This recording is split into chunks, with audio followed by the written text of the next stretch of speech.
রহমতুল্লাহি ওয়া বারাকাতুহু।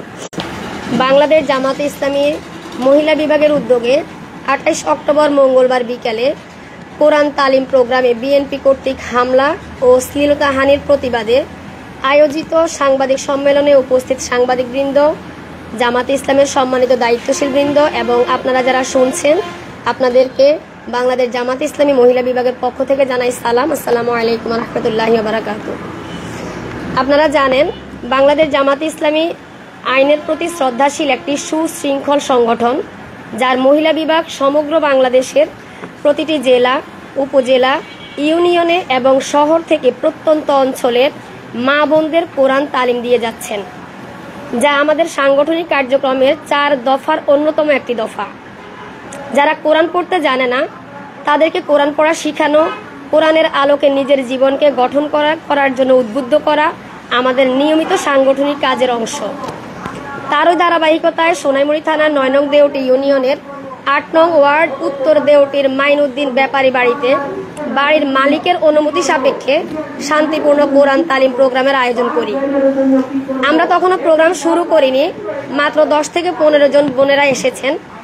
আমরা তখনও ঘরের ভেতরে, হঠাৎ বাহিরে জামাতে ইসলামীর নাম ধরে গালিগালাজ, হামলা ও ভাঙচুর শুরু করে স্থানীয় বিএনপির অঙ্গ সংগঠনের স্বেচ্ছাসেবক দলের নবগঠিত ইউনিয়ন সদস্য মোহাম্মদ রবিন ওরফে রনি, শাহ আলম এবং একই এলাকার মোহাম্মদ লিটন সহ অজ্ঞাত ও আরও কয়েকজন সন্ত্রাসী। উপরে উল্লেখিত দেওটি মাইনুদ্দিন ব্যাপারী বাড়ির শাহ আলম ও তার ছেলে রবিন হোসেন ওরফে রনি প্রোগ্রাম স্থলে থাকা চেয়ার ভাঙচুর করে এবং তাদের অনুমতি ছাড়া কেন এখানে প্রোগ্রাম করা হচ্ছে সেজন্য অকথ্য ভাষায় গালিগালাজ করে এবং বলে, তোমরা এখানে কোরআন তালিম করতে এসেছো, তোমাদের কেন চোখ দেখা যাচ্ছে, হাত দেখা যাচ্ছে। যার ভিডিও ধারণ করে লিটন, যা আপনারা ফেসবুকে ভিডিওর মাধ্যমে দেখতে পেয়েছেন। জাতির বিবেক সাংবাদিকবৃন্দ, আপনারাই বলেন, চোখ যদি দেখা না যায় তাহলে আমরা চলবো কিভাবে? আমাদের এই মৌলিক মানবাধিকারে কেন এই নগ্ন হস্তক্ষেপ? আপনাদের মাধ্যমে দেশবাসীর কাছে জানাতে চাই, আপনাদের মাধ্যমে বিশ্ববাসীকে জানাতে চাই, যাদের কাছে কোরআন তালিম প্রোগ্রাম নিরাপদ নয়, তাদের কাছে এ জাতির দায়িত্ব কি আপনারা দিবেন? আপনারা জানেন, জামাতে ইসলামী একটা আদর্শিক রাজনৈতিক দল। তারা ইলেকশনের জন্য ভোট চাইতে পারবে না, এই হচ্ছে তাদের কথা। তবে কি আমরা সেই ফ্যাসিস্ট আওয়ামী লীগের আমলে ফিরে গেলাম, যেখানে মানুষের বাক স্বাধীনতা ছিল না? এই হামলা কি নারীদের গণতান্ত্রিক অধিকার ও শান্তিপূর্ণ রাজনৈতিক কর্মকাণ্ডে নগ্ন হস্তক্ষেপের জঘন্য উদাহরণ নয়? নিরীহ মহিলা কর্মীদের উপর হামলা চালিয়ে বিএনপি প্রমাণ করেছে তারা গণতন্ত্র ও রাজনৈতিক সহনশীলতার সংস্কৃতি মানতে চায় না। আমি তাদের এই নগ্ন হামলার তীব্র নিন্দা জানাচ্ছি এবং এই হামলার সাথে জড়িতদের গ্রেপ্তার এবং যথোপযুক্ত শাস্তি দাবি করছি। নিবেদক ফাতেমা বেগম, সভানেত্রী, 9 নং দেওটি ইউনিয়ন, বাংলাদেশ জামাত ইসলামী।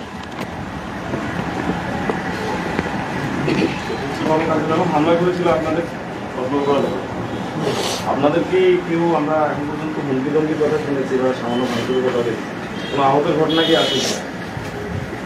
এখন পর্যন্ত কেউ কি আহত হয়েছে? আপনাদের কেউ আহত হয়েছে মহিলা জামাতের?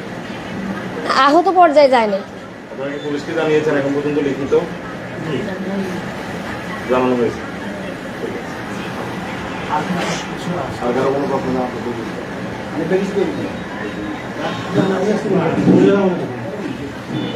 এখানে একটা বিষয় আমরা জানতে পেরেছি যে তারা অনুমতি নেননি মর্মে বলা হয়েছে আর কি, সেখানে বা ধমকানো হয়েছে, এই শব্দ ব্যবহার করেছেন। তো সেখানে এই অনুমতি দিয়ে আপনারা বাড়ির মালিক বা এখানকার স্থানীয় কার কাছে অনুমতি দিয়েছেন কিনা? অনুমতি হচ্ছে যেই উঠানে প্রোগ্রামের আয়োজন করা হয়েছে, ওই উঠানের যে মালিক বাড়ির 2 ভাই 2 জনের সাথে কথা বলা হয়েছে, ওনারা অনুমতি দিয়েছেন, বিদায় প্রোগ্রামের আমরা আয়োজন করেছি।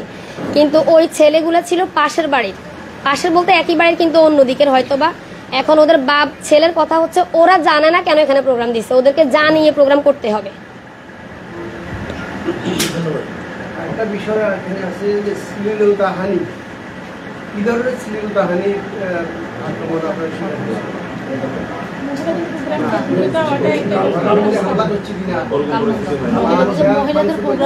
জি, শ্লীলতাহানি বলতে ধরেন আমি এখন যে ড্রেসে আছি ঠিক আমি এই ড্রেসে ওখানে ছিলাম, আপনারা নিশ্চয়ই ফেসবুকে দেখছেন।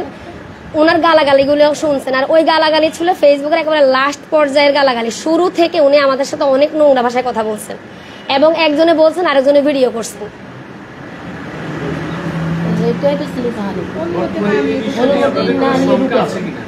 শঙ্কা তো অবশ্যই আছে। আমরা মেয়েরা আমরা চলবো কিভাবে তাহলে? আমাদের চলার তো কোনো স্বাধীনতাই নেই। জি, আমাদের ওখানে আপনারা ভিডিওতে নিশ্চয়ই দেখছেন, চেয়ার যতগুলা ছিল সবগুলা মানে ইয়ে করে ফেলছে।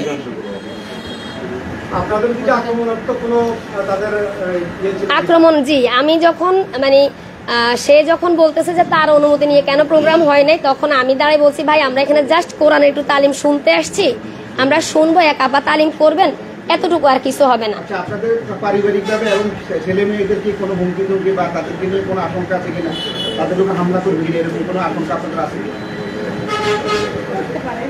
পরিস্থিতি তো মানে বাংলাদেশের এখন যে অবস্থা, এটা তো আশঙ্কা করাই যায়।